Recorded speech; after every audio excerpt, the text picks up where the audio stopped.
Hello guys, कैसे हो आप लोग।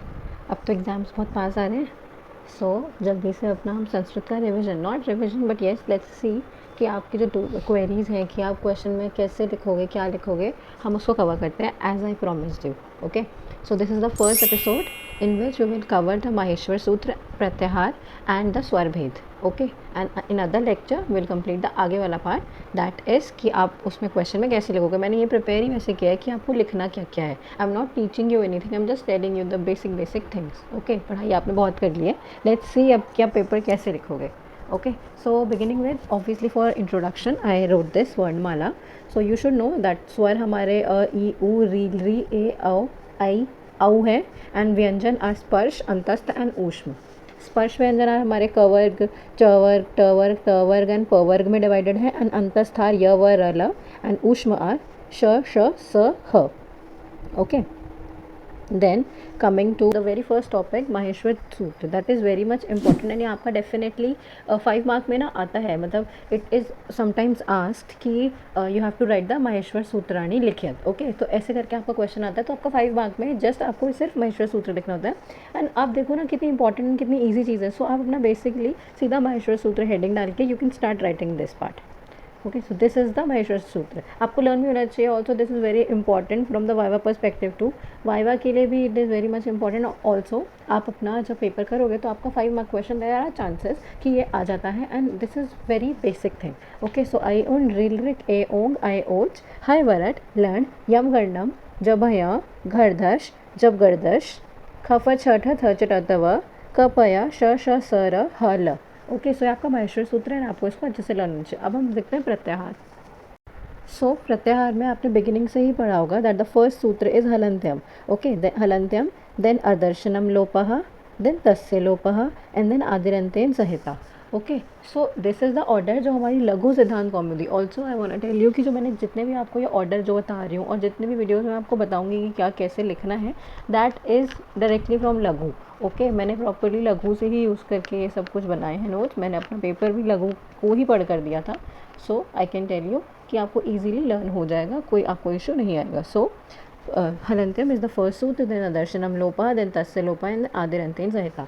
बट जब आप पेपर में लिखोगे then obviously you have to write the order 4, 1, 2 and 3। Okay, this one is the order. So प्रत्याहार मैंने आपके लिए ये इसलिए ऐसे लिखा है 1, 2, 3, 4 सेम ऑर्डर में लिखा है सो दैट जो मैं आपको बताऊंगी वो आपको इजीली समझ आ जाएगा। हमारा फर्स्ट सूत्र इज हलंत्यम। ऑब्वियसली मैं आपको बता देती हूँ the order will be 4, 1, 2, 3। 4 means that जो आपका फोर्थ सूत्र है आदिरंतेन संहिता, that will be the first one. आप सबसे पहले उसी सूत्र को लिखोगे जब आपके ये पेपर में आएगा। ठीक है, so fourth one is the first. ठीक है, मैं ऐसे नहीं लिखती, आप कन्फ्यूज हो जाओगे, लेट इट बी। तो फर्स्ट सूत्र होगा आपका आदिरंतेन संहिता। ठीक है, देन आपने इसको आपने फर्स्ट में लिखना है, देन आपका हलंत्यम आपका सूत्र आएगा। ठीक है, this one will be your second one. आपने लिखना है आदिरंतेन संहिता, देन आप हलंत्यम लिखेंगे, फिर उसके बाद आप लिखेंगे अदर्शनम लोपः एंड देन द लास्ट सूत्र विल बी तस्य लोपः। Okay, so this will be your order and इसका मीनिंग डेफिनेटली आपको पता होगा कि आदिरंतेन संहिता इज आदि वर्ण अंतिम इत संज्ञक वर्ण से, जो आदि वर्ण की जो अंतिम वर्ण होगा वो इत संज्ञक होगा। ठीक है, देन हम लोग सेकेंड वाले आते हैं कि उपदेश में हल की इत संज्ञा होगी। ठीक है, उपदेश में अंतिम हल की इत संज्ञा, अंतिम हल मतलब जो अंतिम व्यंजन है उसकी इत संज्ञा होगी। ठीक है, देन हम लोग देखेंगे कि इत लोपः च द्वया एव संज्ञा से, मतलब जो इसका मतलब इसका एंड इत संज्ञा से लोपः मतलब जो इत संज्ञक है जो उसका लोप हो जाएगा। ठीक है, तो मतलब उसका लोप हो जाएगा, वो छुप जाएगा। लोप होना छुपना होता है। सो ऐसे हमने उसके बाद हम एग्जाम्पल दे देंगे इसका मीनिंग समझाते हुए। एग्जाम्पल हम जब देते हैं ना तो इसलिए कि हम उसको मीनिंग समझा रहे हैं। ओके, सो हम एग्जाम्पल देंगे लाइक जैसे अण है। ठीक है, अण प्रत्याहार हमारा है, तो अण हमारा प्रत्याहार कैसे बना, तो आई उण। ठीक है, जो हमारा फर्स्ट प्रत्याहार है आई उण, इसमें से हमने बोला कि अण प्रत्याहार में कौन कौन से आएंगे। तो आई उण में कौन कौन से मतलब लाइक व्यंजन प्रेजेंट, स्वर प्रेजेंट है, कौन कौन से प्रेजेंट है हम वो लिखेंगे। तो अ ई उ, हमने ड़ क्यों नहीं लिखा, हमने ड़ इसलिए नहीं लिखा है बिकॉज हमें ऊपर दिया गया कि जो अंतिम हल है उसकी इत संज्ञा होगी। तो ड़ हेयर इज़ द अंतिम हल, सो इसीलिए उसकी इत संज्ञा होगी और इत संज्ञा का लोप होगा। सो दिस इज़ द मीनिंग कि हम प्रत्याहार ऐसे बनाएंगे। अब हम देखते हैं अच प्रत्याहार। अच प्रत्याहार देखेंगे तो अच प्रत्याहार कैसे बनेगा हमारा, अ से लेके आई उन से लेके अय औच तक। ठीक है, कौन कौन से स्वर आएंगे, अ ई उ, रील री, ए ओ आए औ, ठीक है, एंड अंतिम हल्की इच संज्ञा होगी, ठीक है। सो लेट्स सी हमारा अच प्रत्याहार कैसे बना है, अ ई उ रील री ए औ आई औ, ठीक है। सो हमारा हो गया ये अच प्रत्याहार। ऐसे ही आप 2-3 एग्जाम्पल्स और दे सकते हो, ठीक है। Coming to the second topic that can definitely be in your 10 mark question. इससे पहले तो मैंने आपको जो दोनों बताया, महेश्वर सूत्र एंड प्रत्याहार भी आपका 5 मार्क क्वेश्चन में आ सकता है। And the third one is swar bhed, this one can be in your 10 mark question and the rest two that we have studied can be in 5 mark question, okay. So let's see कि हम इसको कैसे लिखेंगे।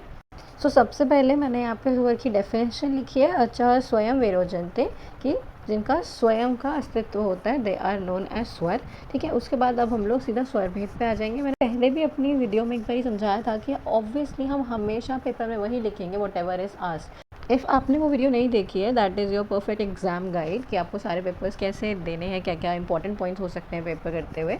सो अगर आपने वो नहीं देखी है, then you can watch the video, you can have this link, and then हम अपने इस टॉपिक को जल्दी से फिनिश करते हैं, स्वर भेद। सो हमारा फर्स्ट वन इज़ उकालो ऋस्व दीर्घ प्लुत, ठीक है।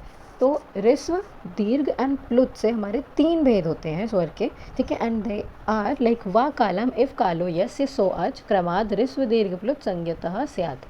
काल की मतलब काल के उस पर क्लिक, ऋस्व इज जिसमें 1 मात्रा का समय लगे बोलने में, दीर्घ इज जिसमें 2 मात्रा का समय लगे बोलने में, एंड प्लुत इज जिसमें 3 मात्रा का समय लगे बोलने में, ठीक है। एक पलक झपने की जो ड्यूरेशन है दैट इज़ कंसिडर्ड कि 1 मात्रा का समय लगा है, 2 मात्रा का समय, ऐसा हमारी बुक में लिखा है, okay.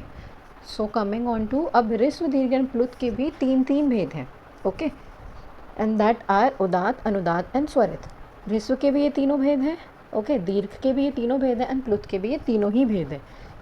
So coming on to the first bhed that is udatta, ये वाली लाइन ना आपकी फ्रॉम योर लघु सिद्धांत कौमुदी ही है, ओके। बट ये जो मैंने लिखा है दैट वाज माय, जो मैंने उसको खुद एक्सप्लेनेशन, हम ऊपर वाली लाइन लिखते हैं देन उसके बाद हम खुद भी तो एक्सप्लेनेशन वाली लाइन लिखते हैं ना, कि कौन इनका मतलब मेन मीनिंग क्या है। सो ये मैंने अपना हिंदी में लिख के उसके बाद ही ये थोड़ा बहुत ट्रांसलेशन किया है, सो दैट अब सर ने बोला था, हमें भी, मेरे भी टीचर ने मुझे बोला था, हम लोगों को कहा था कि पेपर आपको संस्कृत में लिखना है, तो at least you guys should try कि हम पेपर संस्कृत में लिखने का ट्राई करें। आप ट्राई करोगे ना तो ऑब्वियसली आपके एफर्ट्स दिखते हैं पेपर पे कि बच्चे ने ट्राई किया है, ओके। सो उदात से स्टार्ट करते हैं, उच्चैरुदात, दैट इज़ ये वर्णः कंठ तालु आदि उच्चारण स्थानेभ्यः उच्चारिता तेषाम उदात संज्ञा भवेत्। तो जो वर्ण कंठ तालु आदि स्थानों के ऊपरी भाग से उच्चारित अच की उदात संज्ञा होती है, मतलब जो कंठ तालु आदि जो उच्चारण स्थान है उनके ऊपरी भाग से उच्चारित जो होते हैं उनकी उदात संज्ञा होती है, ठीक है। मतलब जो इन उच्चारण स्थानों के ऊर्ध्व भाग का प्रयोग होता है उच्चारण में, तो उनकी उदात संज्ञा होती है। उदात के बाद इट इज़ अनुदात संज्ञा सूत्र, इसका हमारा है निश्चय अनुदातः, ओके, दिस इज आर संज्ञा सूत्र ऑफ अनुदात। एंड इसमें उसका ऑपोजिट है कि कंठ तालु आदि उच्चारण स्थान के अधोभाग, मतलब उसके निम्न भाग का जो प्रयोग जिसमें होता है उच्चारण करते हुए, उन अच की, उन स्वरों की अनुदात संज्ञा होती है, ठीक है। This is the meaning. So आपको ये वाले उस पर फोकस करना है, बिकॉज ये चीज़ आपको आती है, बस आपको यही तो नहीं पता ना थोड़ा थोड़ा कि हमें वहाँ पे लिखना क्या है। So you can focus on this, and this one is from your Laghu only, okay. Then the third one is समाहारः स्वरितः। तो इसमें समाहार स्वरित इस जहाँ उदात और अनुदात दोनों एक साथ होते हैं, मतलब एकत्र होते हैं, बराबर होते हैं, वहाँ पर हमारा समाहार स्वरित संज्ञा होती है उन अच की। मतलब उदात और अनुदात जो है उन दोनों का समान उपयोग किया जाता है, ओके, दैट इज समाहार स्वरित। तो एषाम वर्णानाम उच्चारणम उदात अनुदात समाहारयो भवेत् तेषाम स्वरित संज्ञा भवेत्, ओके। तो मैंने आपको जो भी बात समझाई that is written in it, कि जहाँ पर दोनों उदात एंड अनुदात दोनों का बराबर उपयोग किया गया हो, दैट इज स्वरित, ओके। इन तीनों के ही उदात, अनुदात एंड स्वरित के दो भेद और हैं, दैट इज अनुनासिक एंड अननुनासिक। सो अभी हमारे कितने स्वर भेद हो गए? ऊपर हमने ऋस्व दीर्घ प्लुत इन तीनों के 3 पढ़े थे, that makes it 9। And in 9 के, ऑब्वियसली इन 9 के 2 भेद और हैं, so 9 into 2 that will make it 18, okay. So 18 भेद होते हैं स्वर के, ठीक है। सो अब मैंने यहाँ पे भी संज्ञा सूत्र भी दिया था इस चीज़ का, मुख नासिका वचनो अनुनासिका, हाँ, मतलब जो मुख सहित नासिका का जिसमें प्रयोग होता है बोलने में, दैट इज़ अनुनासिक, ओके। मतलब मुख और नासिका दोनों से एक साथ उच्चारित होने वाले वर्ण अनुनासिक संज्ञक होते हैं, ओके। सो अब हम इसमें there is a twist, not twist I would say, but yes अ, ई, ऊ एंड री इनके 18 भेद होते हैं, एंड री, ए, आई, ओ, औ इनके 12 भेद होते हैं। ओके, आपको ये पॉइंट याद रखना चाहिए। एंड ऑल्सो ये आपके पेपर में अगर स्वर भेद वाला क्वेश्चन आता है then you should definitely write this point. Okay, कि ये पॉइंट आपका लघु में लिखा है, so this one is very important. And also लघु में ये भी बताया कि कौन से इनमें से कौन से स्वर के कौन सा भेद प्रेजेंट नहीं है, कौन से 6 भेद नहीं होते हैं। ओके, सो आपने ये सारा आंसर करने के बाद you have to make one table like this, जिससे कि आपका क्वेश्चन कंप्लीट होता है एंड आपको अच्छे मार्क्स मिलते हैं। ओके, सो मतलब सारे स्वर भेदों के बारे में आपको एक बार ही लिखना होता है, काइंड ऑफ एन एग्जाम्पल लिखो। ओके, द वन इज, कितने भेद हो गए? 18 भेद है, हमने अ के लिखे हैं, तो 18 भेद वाला आप ई का भी लिख सकते हैं, ऊ का भी लिख सकते हैं एंड री का भी लिख सकते हैं।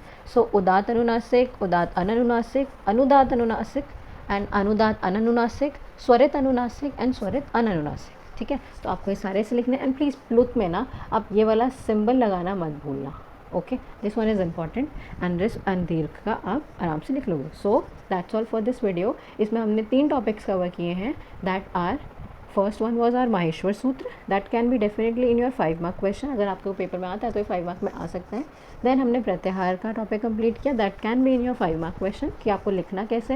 And please remember the order 4 1 3 2, ये 4 1 3 2 उस चीज़ का ऑर्डर है जैसे आपके लघु सिद्धांत में दे रखे हैं सूत्र, एंड उसके आगे भी मैंने यहाँ लिख दिया है कि कौन से नंबर पे आपको कौन से वाला सूत्र लिखना है प्रत्याहार के लिए। एंड डेफिनेटली प्लीज़ गिव, इसमें you have to give an example too, 1 और 2 एग्जाम्पल आप ज़रूर देना। देन स्वर भेद, जो कि हमारा 10 मार्क क्वेश्चन में आ सकता है। आई रिमेंबर मेरे पेपर में it was in 10 mark, so I would से कि आप 10 मार्क क्वेश्चन में इसको अच्छे से प्रिपेयर करें।